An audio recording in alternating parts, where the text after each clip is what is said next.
Hey guys, so like the directions say, you'll have the choice of reading one of two novels in our World War II unit here. It's going to be totally up to you which one you read, and I want to give you a little overview of what each of one of them is like, so you can choose the one that's going to be the most interesting for you and the one that's going to be at the most appropriate difficulty level.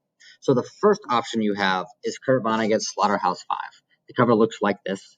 Slaughterhouse-Five is one of my all-time favorite novels. So this book follows the story of Billy Pilgrim, who fought in World War II, and it's really about the firebombing of the city Dresden, which is a city in Germany that during the war, the Allies completely leveled. They destroyed the whole thing. And the author of the book, Kurt Vonnegut, survived that firebombing. And afterwards, he wrote this book, which is about a fictional character named Billy Pilgrim. But the fictional character's experiences, some of them are very similar to Kurt Vonnegut's.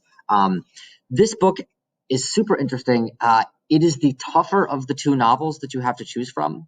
And the difficulty is not in the language. The language itself is pretty simple, but the structure of the book is difficult. So the plot sort of jumps around in time. It's really nonlinear, and it can be hard to follow. That's what makes this book tough. It's kind of sarcastic. It has a lot of dark humor. It has some sci-fi elements to it.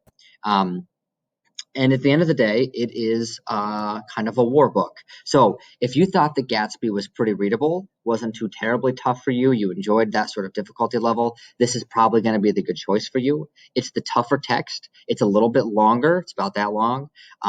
So there will be fewer outside readings for this, and you'll be doing a little bit more literary instruction and a little bit more analysis with this one. Your second option is Night by Elie Wiesel.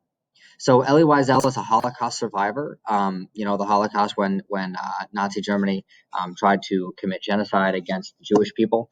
And this book is a true story. It is a memoir, and it's Elie Wiesel's sort of experience with his father surviving through the lead up to the Holocaust and then the Holocaust itself.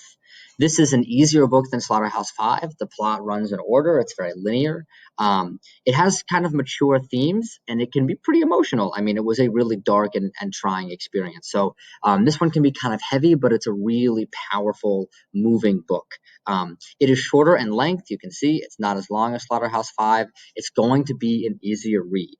And if you choose this one, you're going to be doing more outside reading. We'll have other nonfiction supplemental sources. There will be some poetry. You'll be learning a little bit more history content in the background. So it'll be an easier, quicker read, but you will be given other material to sort of supplement that experience. So your two options here, Slaughterhouse-Five by Kurt Vonnegut, Night by Elie Wiesel. You can get whichever version of the book you want. There's a lot of used editions out there on the internet. You can get them for really cheap. It doesn't really matter which one you choose to work with. Your page numbers might be a little messed up, but we're mostly going to go by chapters in class anyway, so it shouldn't be too consequential. If you have follow-up questions, if you want to know which book me or Ms. Kula think you should read, which you might enjoy or which might be more appropriate for you, please feel free to shoot an email, send a remind message. We'd be happy to steer you in one direction or the other, but ultimately it's going to be your choice. All right, looking forward to it.